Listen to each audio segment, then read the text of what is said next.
그리스도인과 그리스도인의 삶은 진실로 하나님과 하나님 나라의 반영이라고 말할 수 있겠습니다. 뒤에 걸려진 또 금년에 하나님께서 오늘 우리 교회에 주신 약속의 말씀이며 또 믿음의 선언인 세상의 소금과 빛 역시 하나님의 구원과 또 하나님의 심판의 대리자됨이며 그리고 하나님의 다스리심의 반영이라고 말할 수 있겠습니다. 우리들에게 어찌 이 땅에 하나님의 분명한 심판을 대리할 수 있는 능력이 있겠으며 우리들에게 어찌 스스로 이 땅의 어둠을 밝힐 수 있는 빛이 존재할 수 있겠습니까? 그 모든 근원, 그 모든 원인이 하나님으로부터 흘러나오는 하나님의 반영이라고 말할 수 있습니다.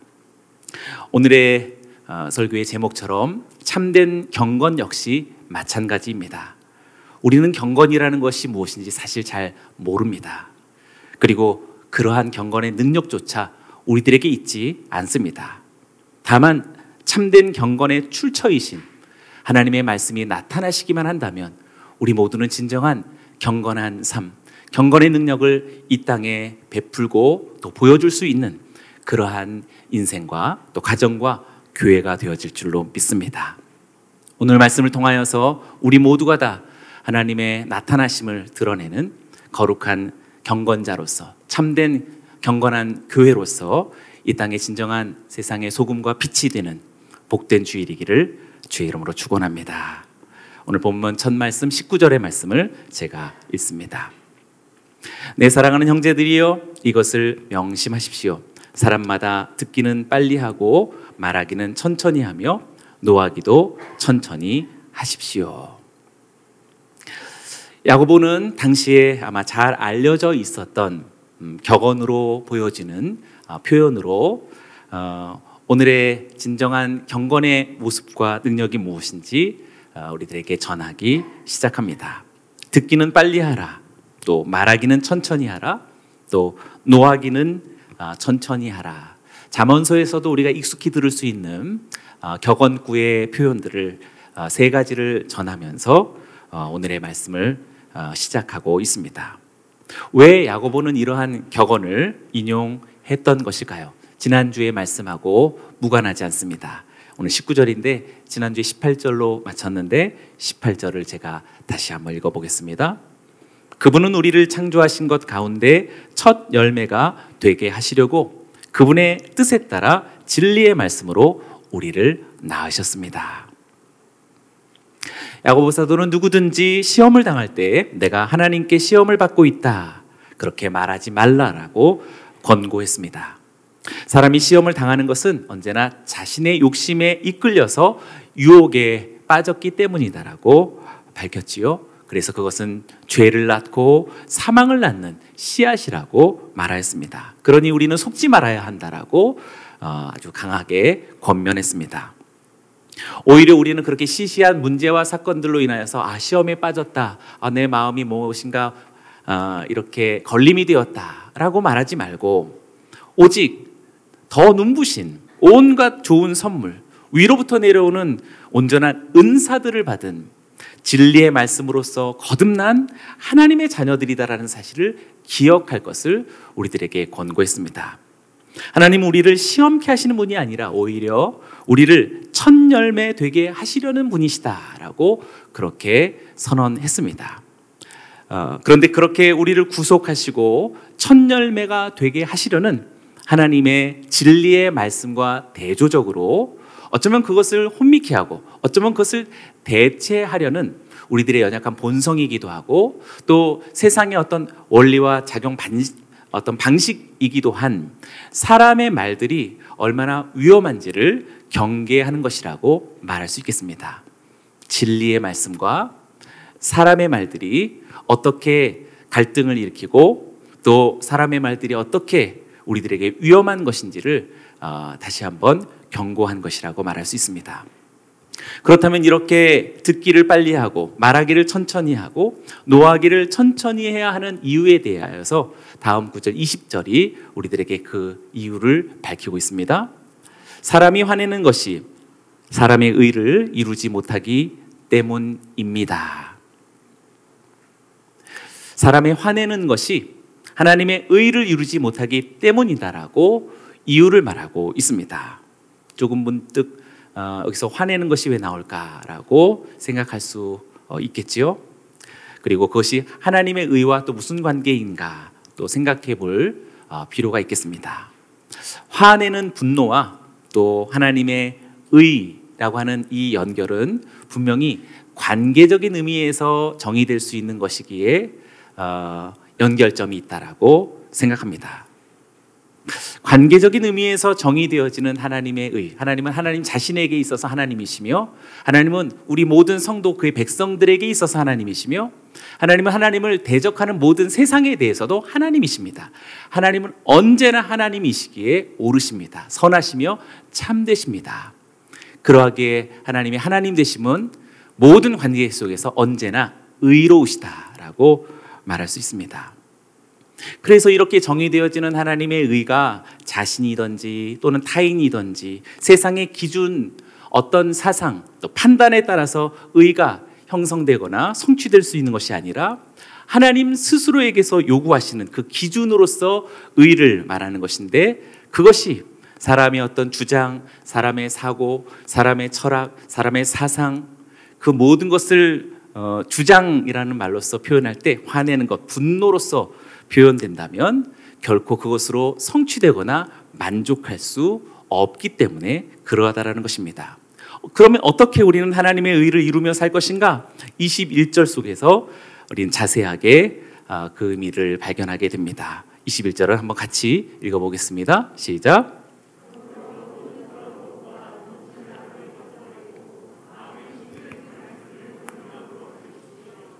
이 말씀은 능히 여러분의 영혼을 구원할 수 있습니다. 야고보는 하나님의 의를 이루기 위해서 화내는 것, 분노 대신에 두 행동을 제시하고 있습니다. 하나는 버릴 것에 대해서 말씀하였고, 또 하나는 취할 것을 말하고 있습니다. 첫 번째는 모든 더러운 것과 넘치는 악을 벗어버리라라고 그렇게 분노를 대신하는 선한 행동 한 가지를 제시하고 있습니다. 잘 생각해 보면 모든 더러운 것들과 넘치는 악들이 분노하고 또 무슨 상관일까 생각해 보면 사실 분노와 직결되어져 있다는 것을 조금만 생각해 보면 알 수 있습니다. 그래서 분노를 가리켜 마귀의 아궁이라고 그렇게 오랫동안 일컬어 왔습니다. 마귀의 아궁이. 모든 죄들은 이 아궁이에 땔감으로써 작용되는 것이지요. 다른 죄들과 연결되어서 전체를 불태울 수 있는 놀라운 신비와 힘이 바로 분노에 있다는 사실을 알게 됩니다. 교만을 생각해 보죠. 교만은 분노와 직결되어져 있습니다. 시기 또한 역시 그렇습니다. 분한 감정의 대상에 시기의 눈이 꽂히게 되는 것이지요. 분노에 찬 사람은 쉽게 더 교만해질 수 있습니다. 쉽게 더 시기하게 되고 또 쉽게 더 탐욕스러워집니다. 심지어 분노하는 사람은 더 쉽게 나태해지기도 합니다. 우리가 아주 자주 경험하는 것일 텐데요. 왜냐하면 분한 사람이 스스로를 소모시켜서 자신의 책임을 쉽게 져버리는 명분으로 이 분노를 탓하기 때문입니다. 예를 들어서 나 오늘 화났어. 나 안 해. 뭐 그런. 네. 우리 자녀들에게도 아주 쉽게 볼 수 있는 것이죠. 조금 화가 나거나 대단히 화가 나거나 내가 어떤 해야 할 분명한 책임과 의무에 대해서 그것을 잘 수행해 나가지 못하게 할 뿐만 아니라 쉽게 포기할 수 있는 명분으로 삼을 때 스스로 분노를 찾게 된다라는 사실입니다. 그러니 이 분노의 불길을 지피는 모든 재료로서 모든 더러운 것과 넘치는 악을 벗어버리라고 그렇게 야고보는 우리들에게 전하고 있습니다. 사랑하는 저와 여러분이요, 오늘 우리들에게 분노의 그 불씨를 점점 더 거세게 태우게 할 수 있는 모든 재료들에 관하여서 오늘 사도가 전해주는 말씀을 갖고 우리도 확신 있게 담대하게 모든 더러운 것과 넘치는 악을 벗어버리기를 주의 이름으로 축원합니다.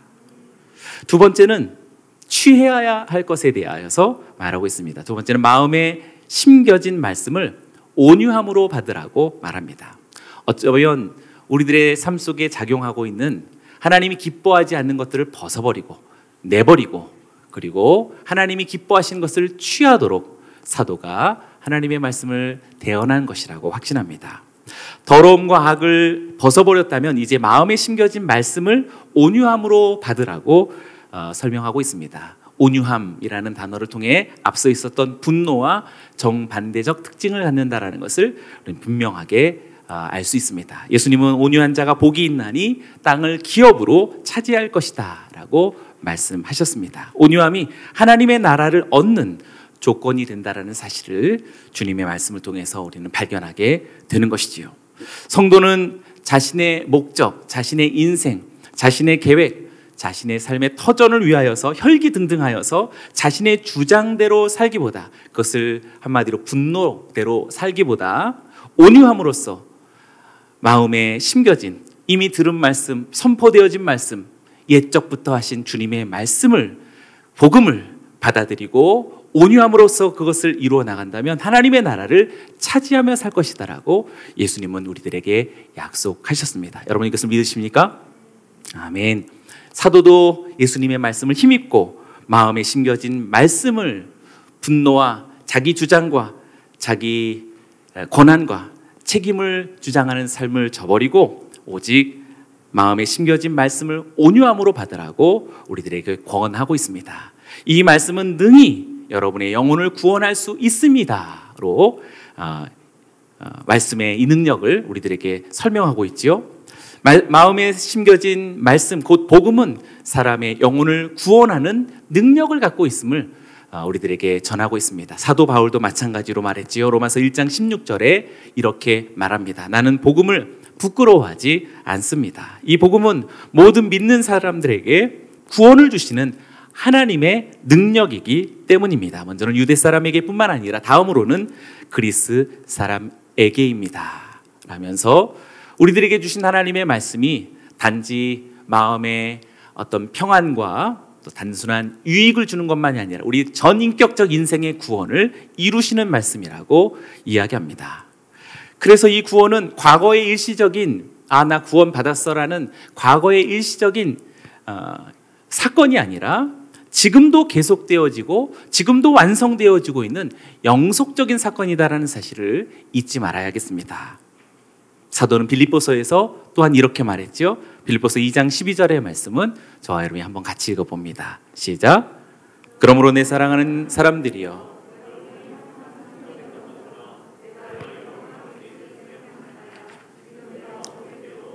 두렵고 떨리는 마음으로 여러분의 구원을 이루십시오. 여러분의 구원을 이루십시오 라고서 단순한 과거적 사건이 아닌 지금도 계속되어지고 있는 하나님의 현존의 사건이며 나아가 영속적인 하나님의 임재의 사건이다라는 사실을 우리들에게 떠올려주고 있습니다. 이렇게 야고보는 하나님의 의를 이루어가기 위해서, 그리고 진정한 구원을 이루어가기 위해서 앞서 언급했던 말씀을 받아들이는 삶, 온유함으로 하나님의 말씀을 받아들이는 삶, 그러한 삶에 이어서 이제는 말씀을 실천하는 삶에 대해서 강조하고 있습니다. 22절이 바로 그것인데요. 이미 마음에 심겨진 말씀을 온유함으로 받을 뿐만 아니라 그 받은 말씀이 어떻게 이루어가야 할지 우리들에게 다음의 여정을 밝히고 있습니다. 여러분은 말씀을 실천하는 사람이 되고 듣기만 해 자신을 속이는 사람이 되지 마십시오. 야고보는 구원의 능력이 있는 이 말씀을 온유함으로 받은 사람은 그것을 실천하라고 권고하고 있습니다.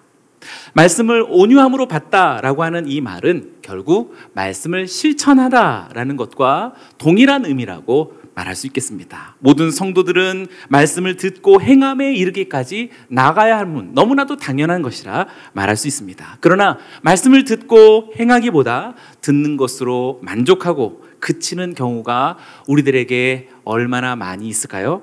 혹시 오늘 2월 셋째 주일도 듣고 이렇게 설교를 듣고 그치는 경우로 멈춘다면 얼마나 안타까운 일이 될 수 있겠습니까? 오늘 말씀을 삼가 듣고 저와 여러분들 가운데 어떻게 하든지 삶의 구체적인 실천으로 나타나기를, 반영되기를 주의 이름으로 축원합니다.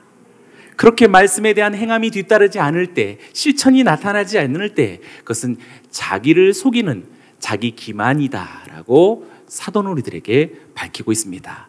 23절과 24절을 다시 한번 읽어봅니다. 만일 누가 말씀을 듣기만 하고 실천하지 않는다면 이 사람은 자기의 생긴 얼굴을 거울에 비춰보는 사람과 같습니다. 그는 거울을 보고 돌아서서는 자신의 모습이 어떠한지 금방 잊어버립니다.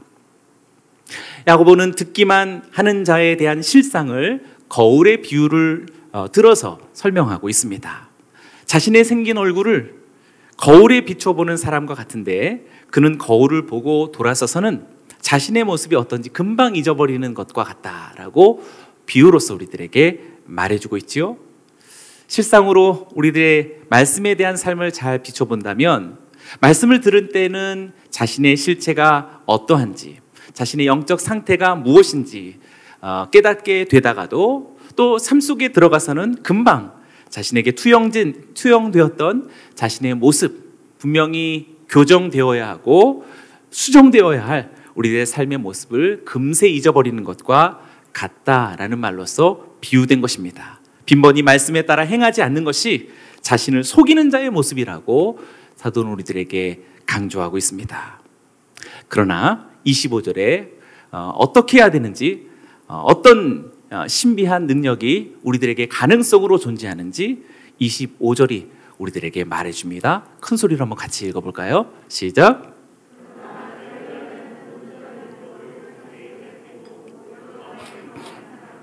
듣고 잊어버리는 사람이 아니라 실천하는 사람입니다. 이 사람은 자신이 행하는 일에 복을 받을 것입니다.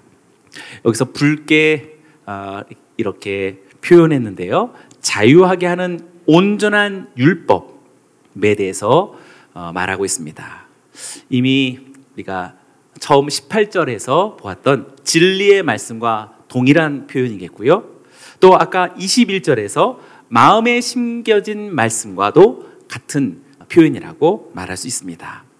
결국 자유하게 하는 온전한 율법이란 진리의 말씀이며 또한 마음에 심겨진 말씀과도 동일한 것인데 앞서 비유했던 것처럼 어떻게 보면 진정한 거울이라고 말할 수 있겠습니다.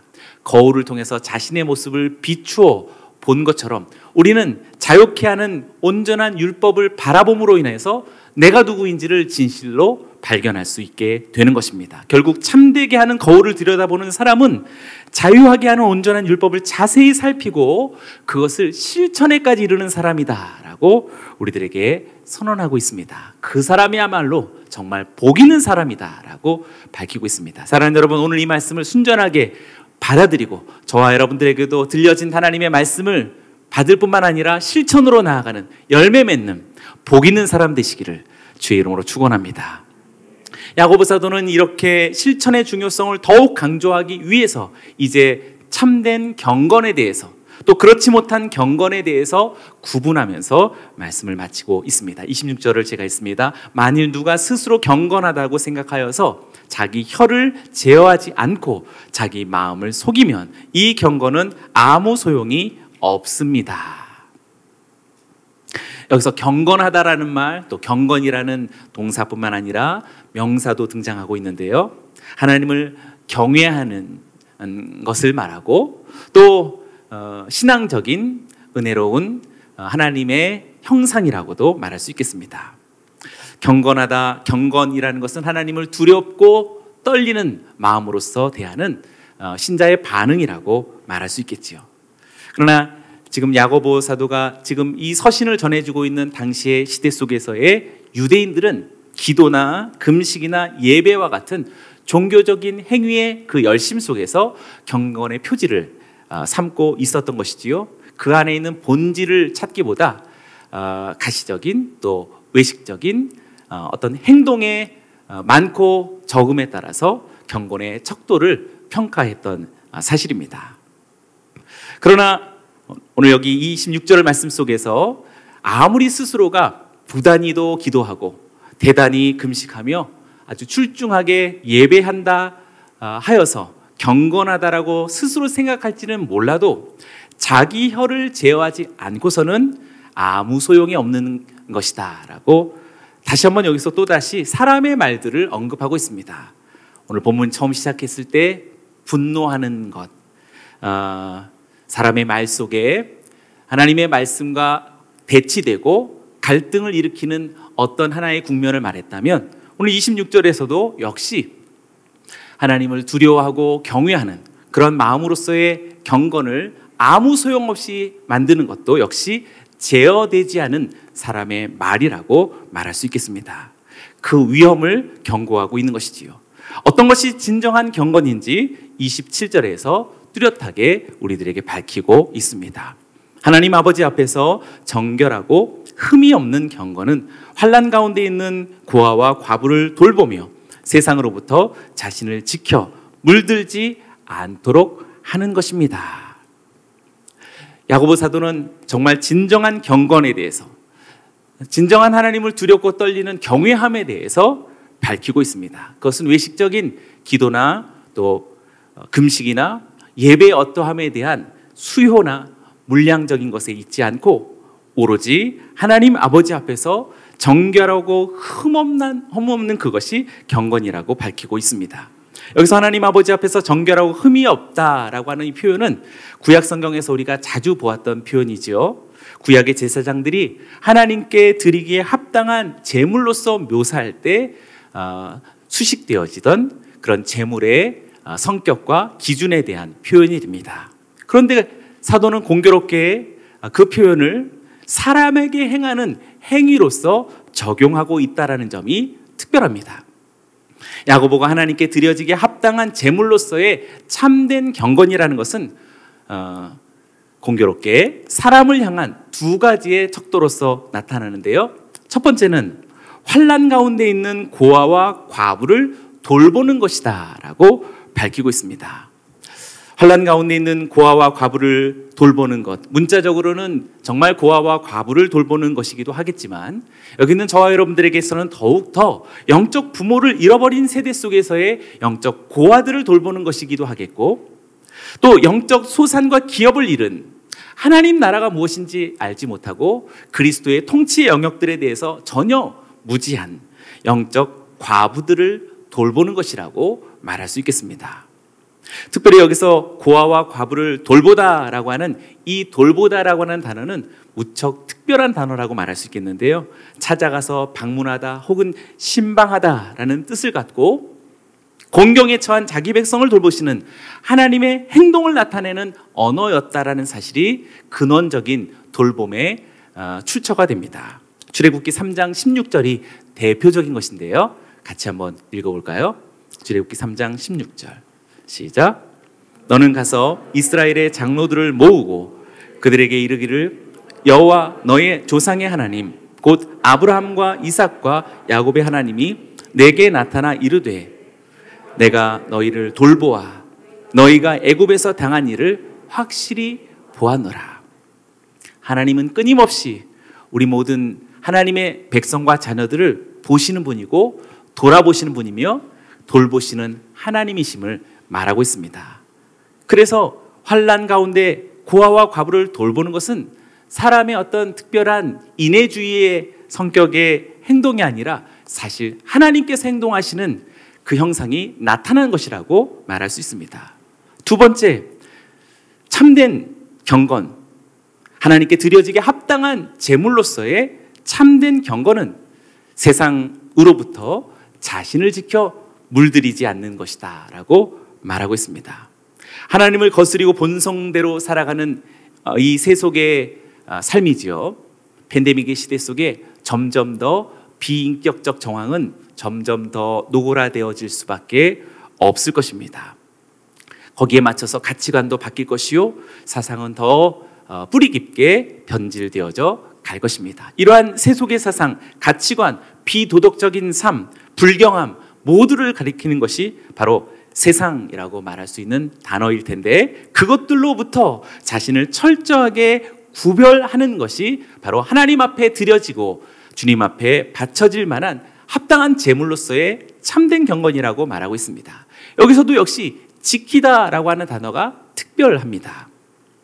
여기서 지키다라고 하는 것은 간직하다라는 뜻인데요, 테레오라고 하는 이 헬라어 단어는 이미 구약 성경에서 탐임, 온전함이라고 하는 것에 대한 헬라어 번역인데, 그것은 사실상 인간 스스로에게 있어서의 지키는 능력도, 지켜야 할 이유도, 그리고 지킬 목적도 없는 것이지만 완전하신 하나님이 어떠하심을 밝혀주는 단어가 됩니다.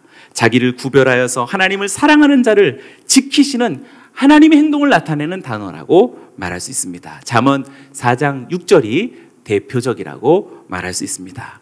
이것도 함께 같이 읽어봅니다. 시작.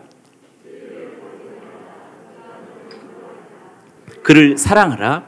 그가 너를 지키리라. 우리가 스스로를 지켜서 세상으로부터 물들이지 않도록 하는 그런 노력과 열심은 그냥 자기 순결성을 스스로 애써 노력하는 그러한 모습이 아니라 하나님께서 당신의 백성을 지키시는 하나님의 속성, 하나님의 성품, 하나님의 열심이 반영되어진 하나님의 사람들에게 독특하게 나타날 수밖에 없는 그런 모습이라고 할 수 있습니다. 특별히 여기서 이것을 앞서서 언급했던 자유하게 하시는 온전한 율법이라고 했을 때 그 온전한이라는 말과 지키는, 또 지키다라고 하는 단어가 동일한 의미이며 동일한 단어를 사용하고 있습니다. 그러니 온전한 율법이라는 거울을 들여다보는 사람은 보고 실천하여서 결국에 불가피하게 고아와 과부를 하나님이 행동하시는 것처럼 돌보지 않을 수 없으며, 또한 하나님께서 하나님을 사랑하는 자를 지키시는 하나님 그 행동처럼 자신을 지켜서 하나님 앞에 합당한 사람으로 살아가지 않을 수 없다라는 거룩한 반영을 드러내게 된다라는 것입니다. 이것이 바로 하나님 아버지 앞에서 살아가는 코람데오의 삶을 살아가는 그러한 온전한 신자, 온전한 성도, 온전한 교회의 모습이라고 말할 수 있겠습니다. 예수님은 산상수훈에서 이렇게 말씀하셨습니다. 5장 48절인데요. 그러므로 하늘에 계신 너희 아버지가 온전하신 것 같이 너희도 온전해야 한다 라고 동일하게 테레오를 말씀하셨습니다.